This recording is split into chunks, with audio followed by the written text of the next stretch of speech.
God is only telling you, wait and watch. Wait and watch. వేచి ఉండండి. తగిన కాలమందు ఆయన మిమ్మల్ని హెచ్చిస్తాడు. ఆమేన్. ఆయన వాగ్దానాలు నమ్మదగినవి. దాన్ని నా జీవితంలో ఎన్నోసార్లు చూసానండి. ఎన్నో అవమానాలు వచ్చినప్పుడు, ఏంటి ప్రభు ఇది, యథార్థంగా ఉన్నాం కదా, నీ కొరికే ఉన్నాం కదా, ఏంటి ప్రభు అని ఆయన సన్నిధికి వెళ్ళినప్పుడు ఎన్నోసార్లు దేవుడు వాగ్దానాలు ఇచ్చాడు. ఆ వాగ్దానాలు ఇచ్చినప్పుడు 1 year, 2 years, 3 years, 4 years, no change. They kept growing, he kept decreasing. But then one fine day God raised us up like this, and whatever God has promised against them happened.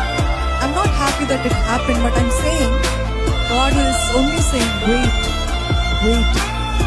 నా సమయం కోసం వేచి ఉండండి.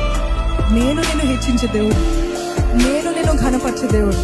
నువ్వు ఏమాత్రం బాధపడకు, కానీ నీ నీతిని కాపాడుకో, నీ యథార్థతని, నీ పరిశుద్ధతని, నీ నమ్మకత్వాన్ని, నీ భక్తిని నువ్వు కాపాడుకో, నీ రక్షణని కాపాడుకో. That is all that you have to do.